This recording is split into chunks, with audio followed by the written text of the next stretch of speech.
सरकारी केंद्रीय कर्मचारियों को बड़ी खुशखबरी मिल सकती है। सरकारी कर्मचारियों को मिलने वाली अभी तक न्यूनतम बेसिक सैलरी 18,000 से बढ़ाकर 51,000 तक की जा सकती है। केंद्रीय कर्मचारी और राज्य कर्मचारियों के लिए केंद्र सरकार की तरफ से एक बड़ी महत्वपूर्ण खबर निकलकर सामने आ रही है।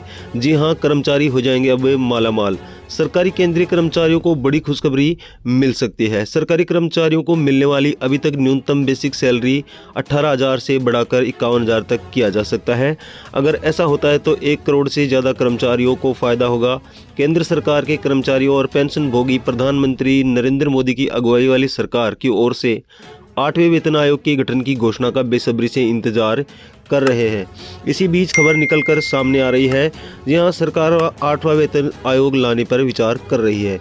अगर ऐसा होता है तो सैलरी कैलकुलेट करने में इस्तेमाल होने वाले फिटमेंट फैक्टर की जो दर है वह बढ़ जाएगी, जिसके बाद बेसिक सैलरी में इजाफा होना तय है। 8वां वेतन आयोग गठन होने के बाद यह आयोग देश के मौजूदा आर्थिक परिदृश्य के अनुरूप वेतन और पेंशन समायोजन के लिए सिफारिशें पेश करेगा। हालांकि केंद्र सरकार की नरेंद्र मोदी सरकार ने अभी तक 8वें वेतन आयोग को लेकर कोई आधिकारिक घोषणा नहीं की है, लेकिन अनुमान जताया जा रहा है कि सरकार न्यूनतम सैलरी और पेंशन में लगभग 186% की बढ़ोतरी कर सकती है। जाहिर है कि सरकार की ओर से अभी तक इस बारे में कोई आधिकारिक पुष्टि नहीं की गई है, लेकिन आगामी केंद्रीय बजट के दौरान इसकी घोषणा की जा सकती है। अगर सरकार इसे मंजूरी दे देती है तो अगले साल जनवरी में 8वें वेतन आयोग के तहत बदलाव किए जाने वाले संभावना है। आयोग केंद्रीय कर्मचारियों और उनके परिवार के सदस्यों के लिए वेतन वृद्धि और कल्याणकारी उपायों में बड़े बदलाव लाने की संभावना है।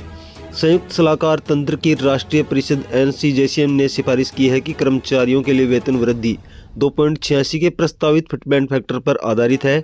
अगर इसे केंद्र सरकार द्वारा अपनाया जाता है तो हालिया रिपोर्टों के मुताबिक वेतन में 2.86 गुना वृद्धि होगी।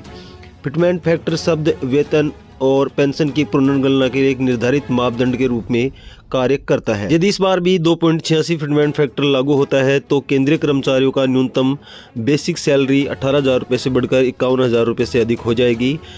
8वां वेतन आयोग लागू होने से रिटायर कर्मचारियों को भी लाभ होगा। अभी तक सबसे कम पेंशन राशि 9,000 रुपये है, जो 7वें वेतन आयोग के 2.57 के फिटमेंट फैक्टर के आधार पर तय की गई थी। 2.86 के फिटमेंट फैक्टर की शुरुआत के साथ आधार पेंशन 25,740 रुपये तक जा सकती है। केंद्रीय कर्मचारियों से जुड़ी प्रत्येक खबर पाने के लिए चैनल को अभी सब्सक्राइब करना और वीडियो को लाइक शेयर करना ना भूलें। मिलते हैं अगली अपडेट के साथ, तब तक के लिए जय हिंद, जय भारत।